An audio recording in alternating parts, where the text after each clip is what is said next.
JavaScript framework, if you think of it. Let me show you. If you go to React's website, react.dev, React is a library for the web and native user interfaces. There is a different React called React Native, which is used to write native apps. What are native apps? Native apps are like your Android APKs or iOS apps that run on your hardware directly without requiring a browser. Okay. So we are going to learn the web part of React because we are learning web development, right? Now, the next thing we are going to do is we are going to learn how we can actually write React, right? So, whenever we want to write React, we need to create a React project. And how do we create a React project? If you guys remember, I told you the command in the last class. What was that? It was npx create React app. Very good. Create React app, and your app name will go here. This will be the name of your app. Okay, let's see. Online 45 people. We'll still wait. Like, I'll start slowly. I'll keep teaching slowly, and you guys can catch up later. Okay.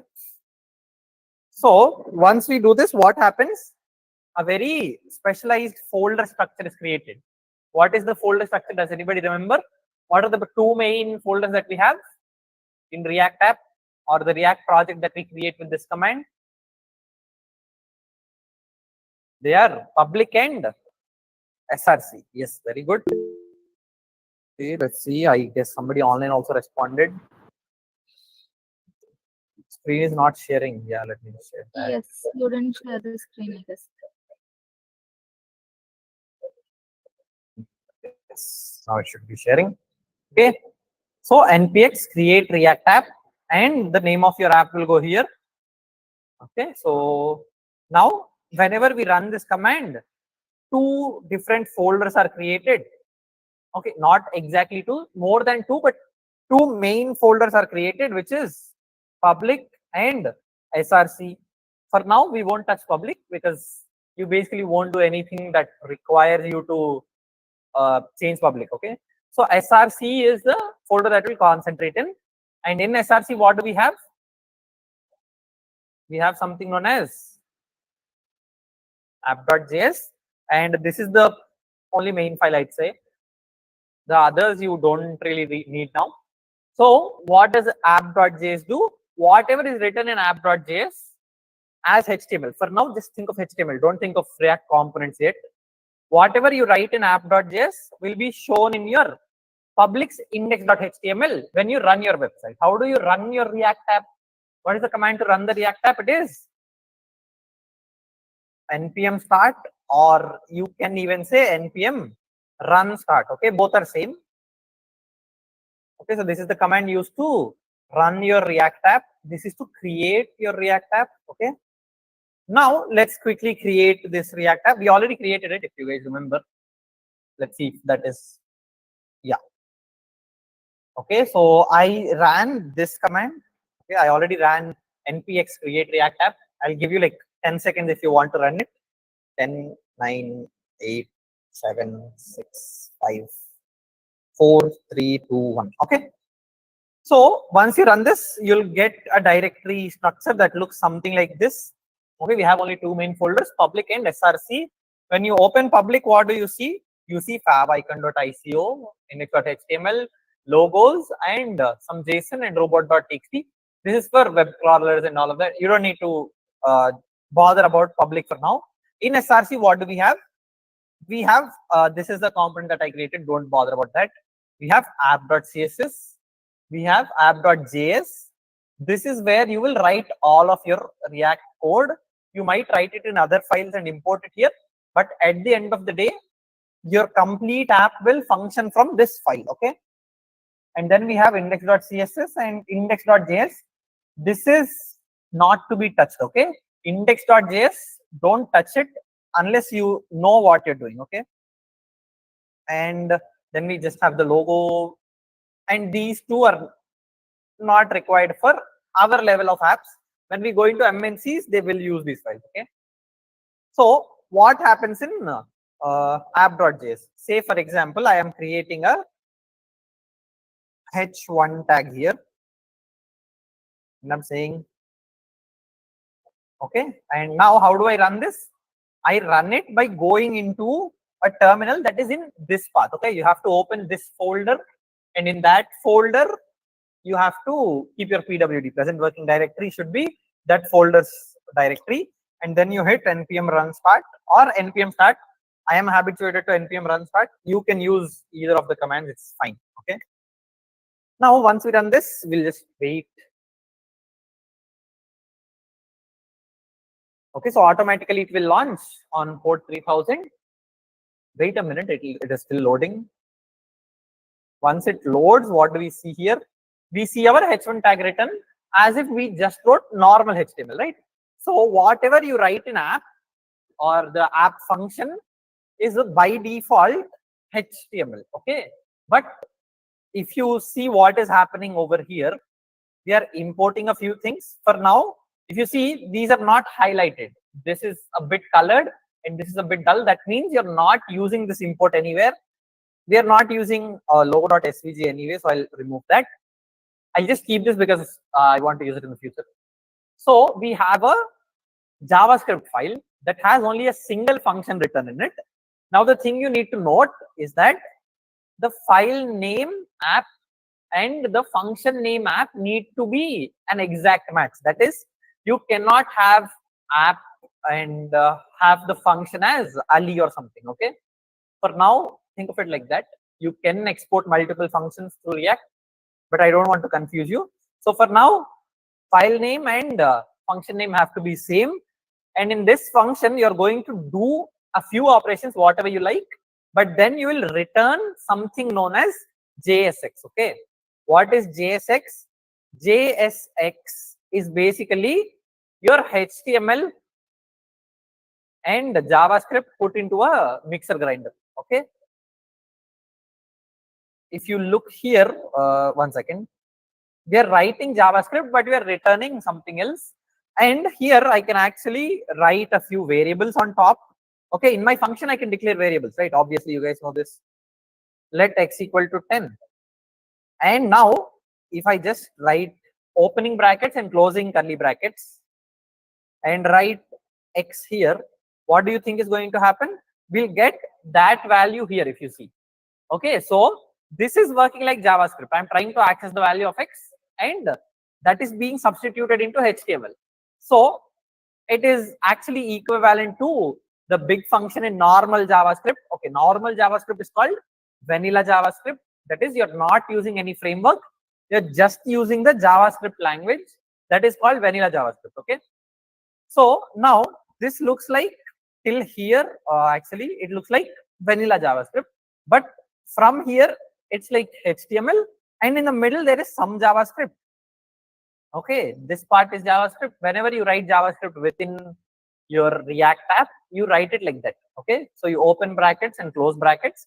Within that, you write it, and it cannot be multiple lines. Okay, once you go multiple lines, it will probably throw you an error. If you like, I mean, multiple lines of code, not multiple lines of the empty spaces and all that. Okay, so now, yeah, that's it. After that, what are we doing? Once the function is closed, we are saying export default app. What does this mean? We are saying, we are telling JavaScript that, okay, JavaScript, be ready to export this app function out of this file. And this will be the default export of my file. For example, if I have multiple functions here, then I can choose which one of them needs to be exported. So by default, we are choosing the app function here. Okay. Now, there are some more interesting things you can do, like having some strings here and attaching them there, all of these things. Okay. It's very basic. So, okay, what should I tell you next? Okay, for now, we'll just let that be like that. And after this, we are going to learn about React components. What are React components? React components are reusable pieces of code that do a specific task. Okay. It's not like you have to make them do only one single task. You can make them do multiple tasks, but keeping your code as nuclear, as in keeping it as unbreakable as possible is very good. and it's a good programming practice. So generally you will see components like okay, sign in component which handles all of sign in, and sign up component which handles all of sign up and all of something like that. Okay, now let's look at some simple component. I'll just write a simple .js component. How do we write a Java React component? It's very simple. You always start with import React from React. Okay, after this, after this, what do? You write a function always. Okay, you write a function, give it a name, and preferably starting with a capital letter, and export that as a default function from this file. Okay, now what are we going to do? A function should always return a value in React, or I mean, component functions should return. You can write functions that don't return also, it's fine.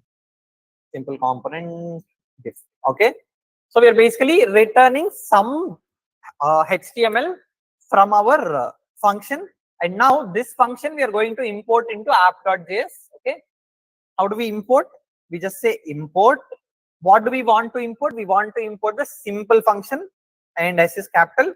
Import simple space from the file. What is our file? Our file is simple.js, and we don't write the extension. We write it as a string /simple. If you remember paths, then you'll understand that // means in the same folder there is a file called simple. Okay, now how do we write that in here? Is we basically import a function, but that function is returning as HTML, right? So this can be written as a custom HTML component, and Copilot is already suggesting me that I should write it like that. We can write it like this, or you can write it like this also. Okay, both of these will work. If you see both of those will work. But if you don't have something to write in between the tag or pass some props, what are props we'll see. If you don't want to pass any properties down to child or parent, then the first approach is recommended. If you want to pass something between the tags or before and after the tags, this is recommended. Okay, for example, let's just say instead of returning simple component, I'm returning the value of x here. Okay, or just say y equal to 10, and I'll just return y. Why am I writing this in curly brackets? Because y is a JavaScript variable, and I'm writing it within the return of my function. So it always has to be enclosed in opening and closing brackets. Okay. Yeah, you guys probably cannot see, right? You should have asked. Anyways. Okay. So now let's see what will happen. See, I'm getting this 10 output. So now what is the power that components give us? The power is replicability or replication.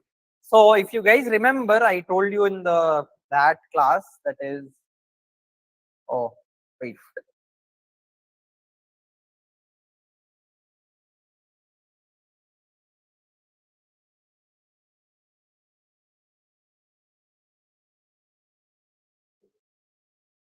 yeah, this is the one. If you have 1 million, if you're following 1 million people on Instagram and everybody posted their story, you have to create 1 million circles, and that done with plain JavaScript will look terrible. Okay, it's not very readable, it's not very scalable, in fact. Okay, because why? Whenever you run the script, all million of them will be loaded, right? So we don't want that. React takes care of this by just simply allowing us to render how many of these elements we want, and it will take care of all the events. So when the user scrolls, it will automatically load all of this and stuff. So look at this. What will happen if I have 1 million people that I'm supposed to show this component, right? So what I'll do is I'll simply write a component, React component that shows a circle and will show either red or just dark grayish color based on whether the user has seen the pic or not, right? So the story or not. So let's try that. What are we going to do? We are going to write a very simple component that will trigger its own color. Okay, what do? We just first create a JavaScript file. Okay, let's just say insta.javascript. What is going to happen here? We are going to say, first of all, import React from React, and after that, what do? We simply just say function insta of will return a function. Oh, sorry, we'll return something from our function. We'll just write plain div. And yeah, also, if you guys did not attend the last class, you won't understand why I'm writing div there. Why am I writing div? Because in JavaScript or JSX, you always have to have one level of component, and that level of component can have children. You cannot have something that looks like this. Okay, you cannot have two divs that are on the same level. I mean the outermost level. Okay, so I'll just show it to you pictographically. How do I show it to you like that? Okay, so for example, this is your DOM tree, right? This can be a div, and you can have something that looks like this. This is allowed, but you cannot have two divs that are doing this. Okay, this is not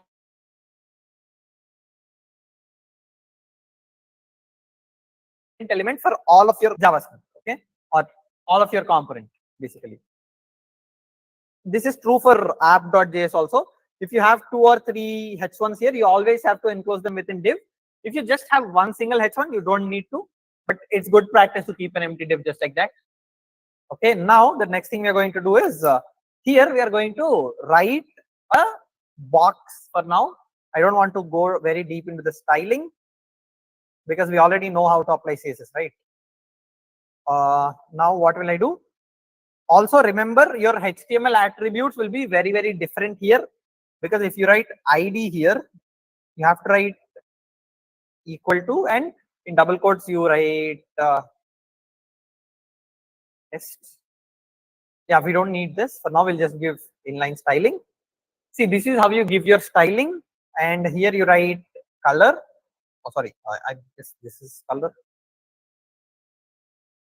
column, right?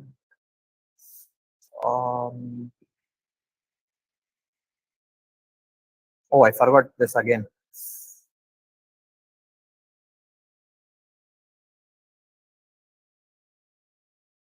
Color equal to red.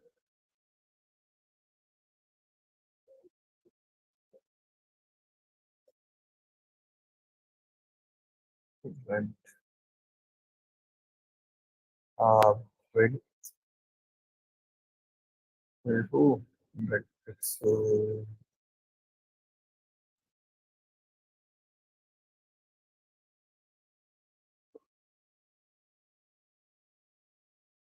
Oh, okay. 1 second, guys. I'll just Google this up. How to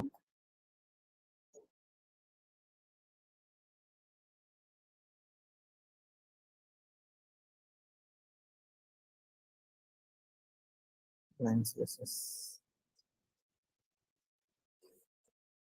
No.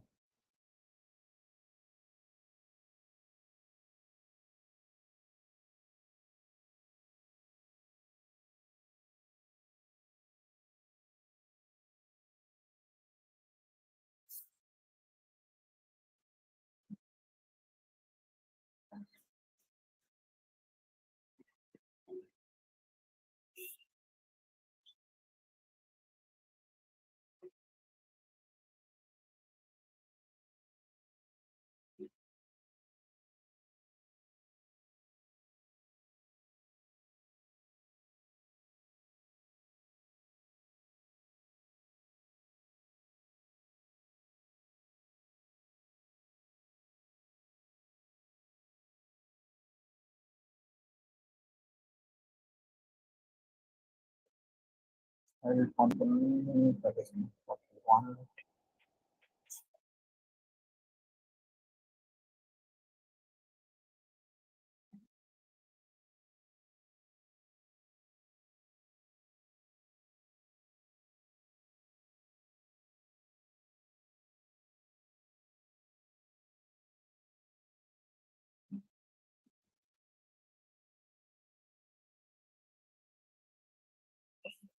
Wait, we already did this, right? Where did we do it? It is written nully.js.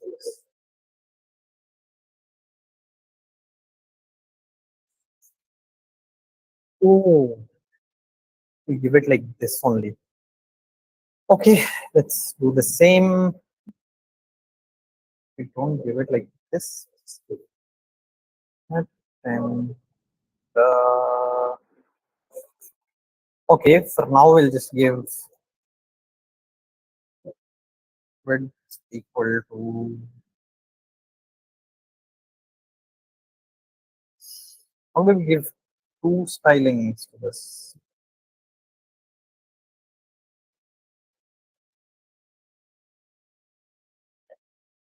Okay, let's just run this one and see what will happen.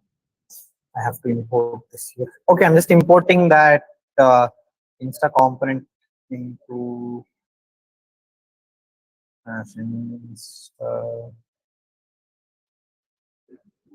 we have to export it here. Exporting all Insta. Okay, what are the errors?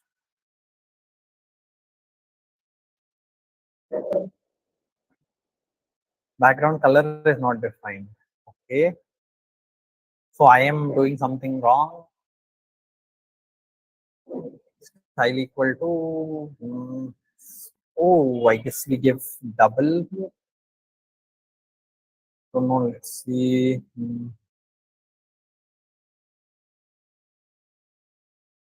Yes. This column. Now we can give comma width column 50 pixels. Height column 50 pixels. Oh yeah, I have to give it as a string always. Okay, now that I included this here, I'll just include. Let's see if this works. Okay, so quickly I'll give you a overview of what I did. So what I did is I created a new component called Insta. I did that by creating a new file, or new file called insta.js, and the function is Insta again. That is returning as a div that again has a div of red and red color of 50 pixels width and 50 pixels height. Then we exported that function as the default export of this file by using export default Insta. Okay. So I was having trouble writing this style component because if we write style in React, we have to write it as a JSON. But how do we write it in normal inline styling? We just write style equal to, in double quotes, background color red or something like that, right? So that is not how we write it here. Plus the naming is different. We have camel casing here, but how do you write it in CSS? You write it like this. Let me just show you. See, you write it background dash background, okay, background dash color, right? So that is how you write it. But in React, we don't write it like that. I mean, by React, I mean in JSX. What is JSX? Whatever you return in your function is supposed to be JSX. It's like a crossbreed between HTML and JavaScript. Okay. I'll just give 500 pixels and 500 pixels. Okay, so now we are going to add a button on top.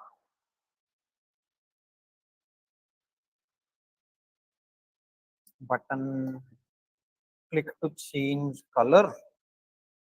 Okay, how do we listen to on click on normal HTML?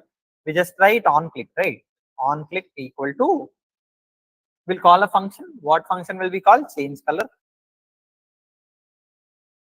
And in this, what are we going to do? Function change color. We are going to select that, right? We can write like normal JavaScript here. That will also work. If you see Copilot is suggesting that I do all of this, what is it suggesting me? It is telling me take an array that has all these names and then take a math.random function. Okay, in case you're not able to follow, I'll just tell you what is happening in this math.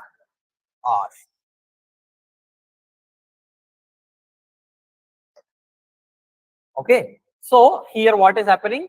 Copilot is suggesting me to take this part or this array that has all these colors and then take a new variable called random, and in that we are math.flooring. What is math.floor? I'm not sure if I told you guys, but I'll tell you this. Okay, so math.random and color.length. What is that?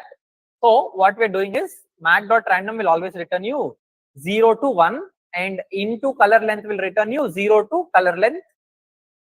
And after that, we are just saying math.floor, which is if we get some value like 0.9991, that will convert to 0. Okay, so you can think of it like this. There are a set of math functions that are used in decimal point conversions. Okay, so think of it like this.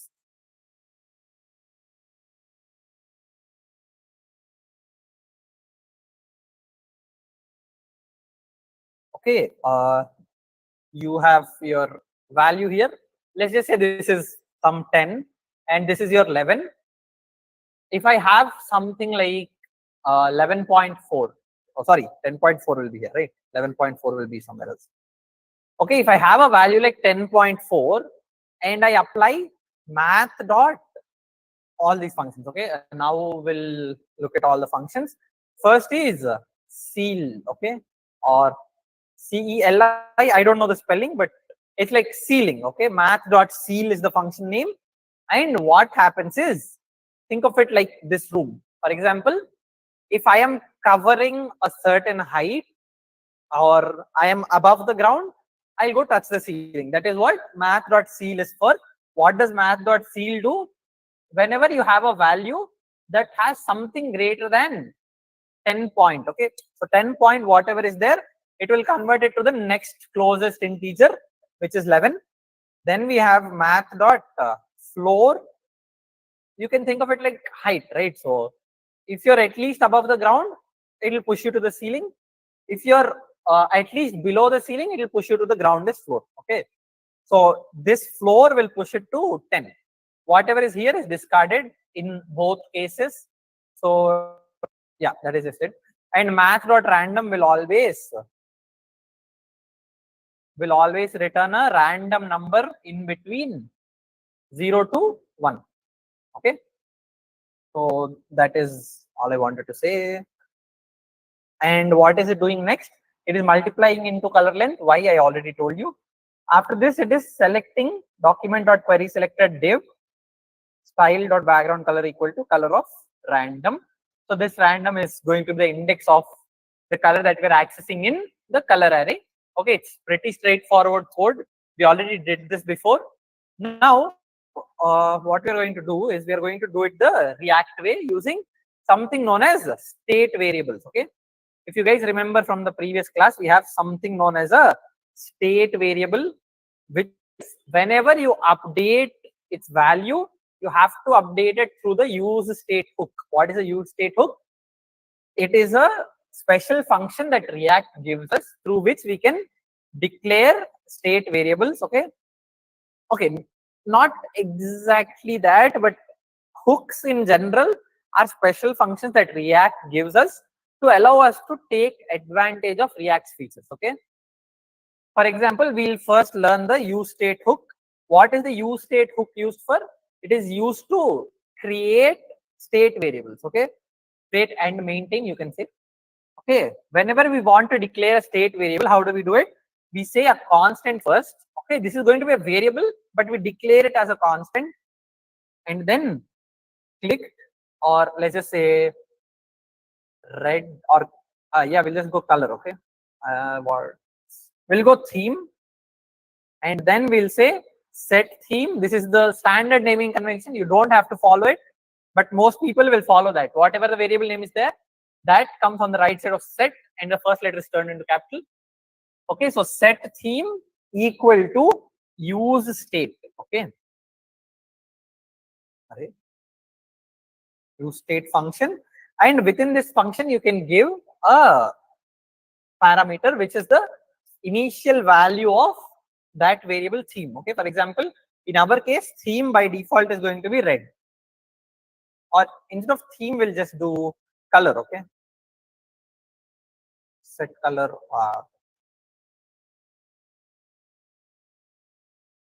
color and set color. Now what we're going to do is, first of all, we need to import this from here. I don't know how React missed that.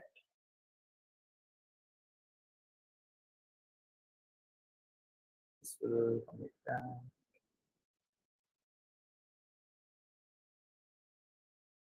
Okay, let's see where is our, okay. Okay, so as we click to change, okay, something is wrong. Okay, so I imported it in a wrong way. I said user state. It is use state.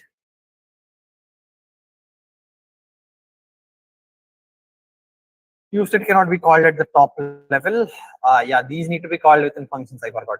Okay, I also forgot to tell you one more thing, which is whenever you call a function, inside that function only you can write hooks. You cannot write hooks in the React file without the hook being in a function. Okay, I forgot this the last class also.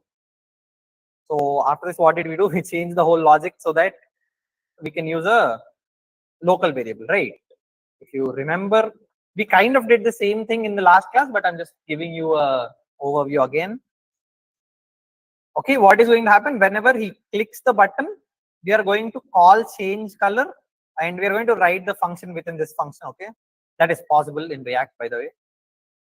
Function change color, and we are going to say set color to, what should we set the color to? Whatever the current color is, based on that we'll set the color. So if we'll write if, oh sorry,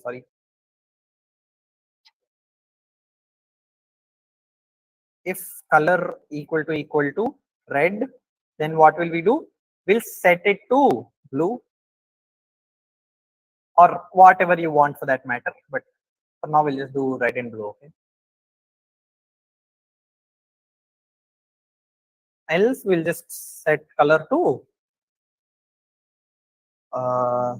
red, and here to blue. Okay, so it's pretty straightforward. What are we doing? We have a condition, and this is the important part. So how do you normally assign values to variables?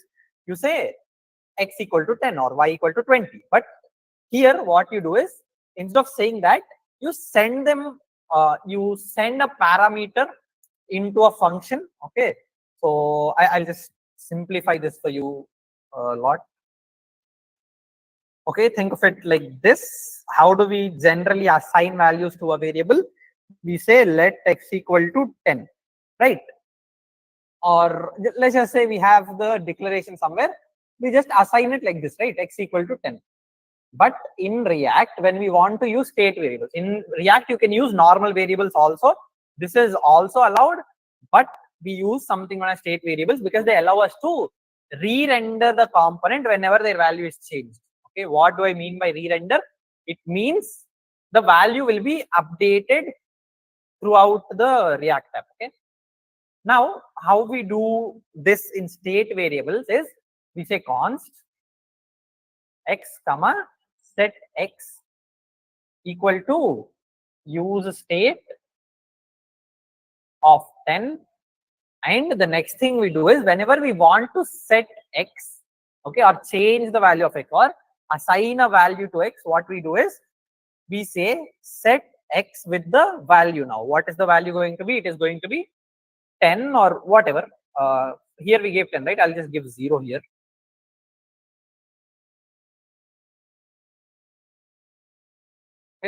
This is the initial value, and this is how you assign value. So this and this are equivalent. Okay, both are same, but in a different way. So that is what we're doing here. What is set color blue mean? It means the value of the variable color will be set to the value of blue. Okay, it's okay. Everybody understood what this set color function is doing? Online guys, yes or no?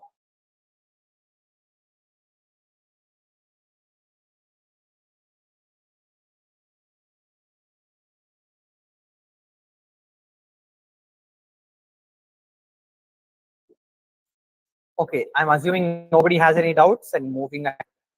If you have any doubts, now is the time to ask.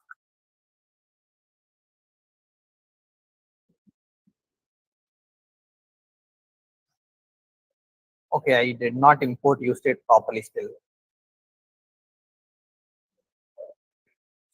Ask for useState.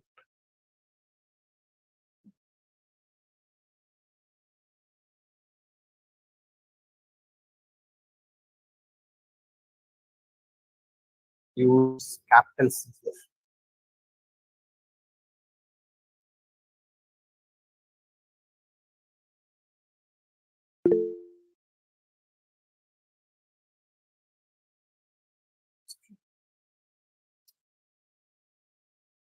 Okay, now we learned what is useState. Right now, we learn where to use it. For example, let's just say, okay, for now I'll show you how this works, and then I'll show you why we use state variables. Let's see if this will work. No, this won't work, right? Because background color doesn't have to be red, it has to be color.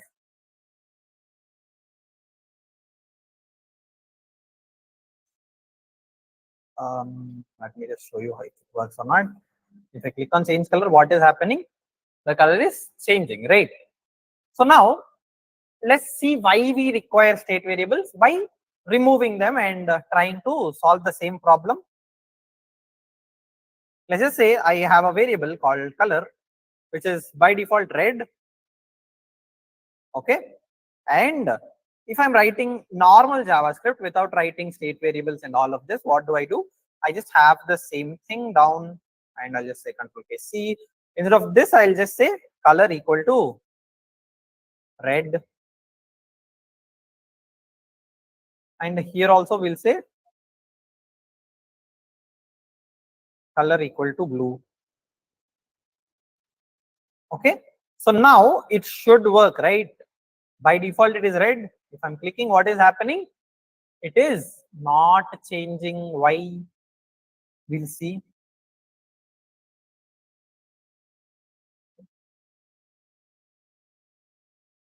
I'll log this somewhere so that you guys can understand what is happening. I'll just log.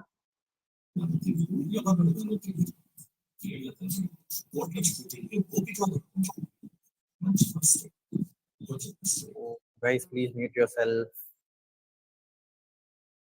Okay, so now let's go back and we can also look at logs. Change color. What is happening? We are getting red and blue. The logic is working. The variable is changing. But what is the problem? Our actual color is not changing. Why? Because React is lazy. Okay, you always can think of it like that. It's like a very nice way to put it. React is lazy and will never want to re-render elements. So React looks at the whole DOM tree as different elements, and unless you force it to reload that element, it won't reload. Okay, so how do you force it? You use state variables. So whenever a state variable is changed, React will be forced to re-render that component, and thus it will show the change. If we have normal variables like we have now, it will show some errors. Okay, that is logical errors, not real errors. You can use normal variables, but then you have to be very careful about where you're using them. Okay, you can use them for function calculations and all of this, but you can't use them in the UI side. See, let's just do the same thing for this.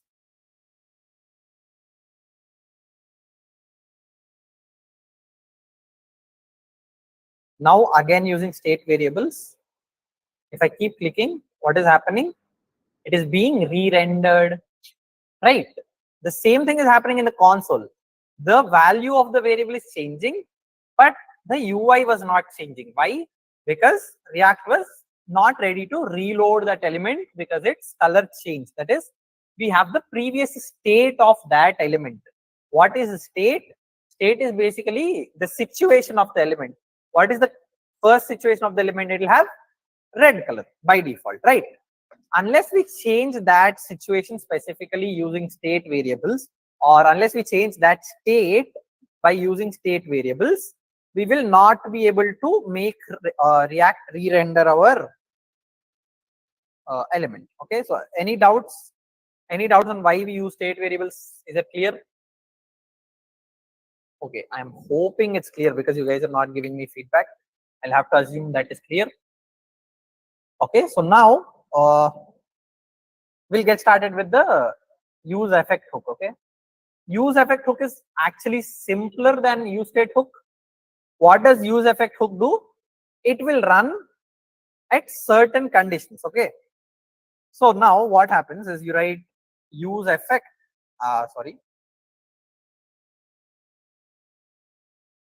You just call the use effect function first, and now what you'll do is in this you'll call an arrow function. Sorry.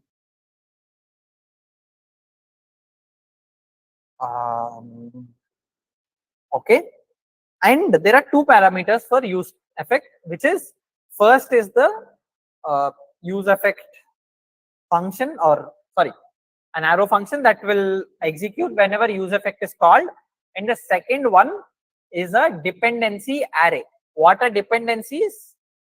Like in general English, if you look up the meaning, it will tell you something.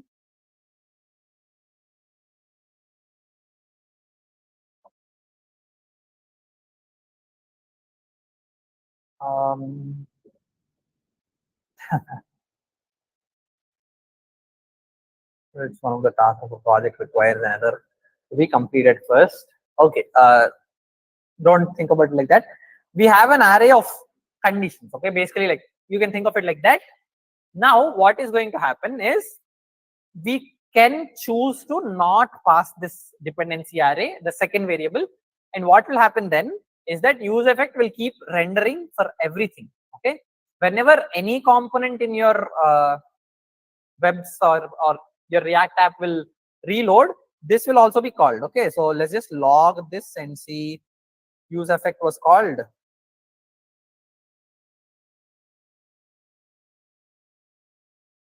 Okay, now we'll just go here, reload, give it a second. See, use effect was called twice. Use effect was called whenever any component will re-render. Okay, it doesn't matter where it is. Whenever any component is re-rendered, use effect will be called. But if we give a empty dependency array, what does that mean? Here we are going to pass the second parameter, which is going to be an empty array. Okay, now what will happen? It will only be called once in the start. Okay, I mean, like for the first re-renders it will be called, but then it won't be called. Okay, so that is what I meant.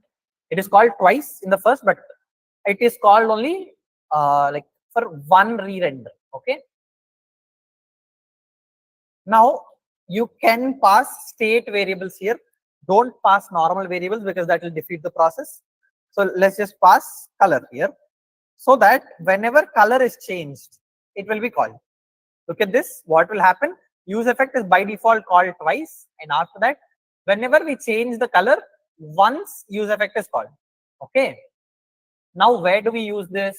You can use this in like obvious scenarios, like for example, to send alerts to the user whenever he's changing the color. Okay. Now he changed the color, right? Why?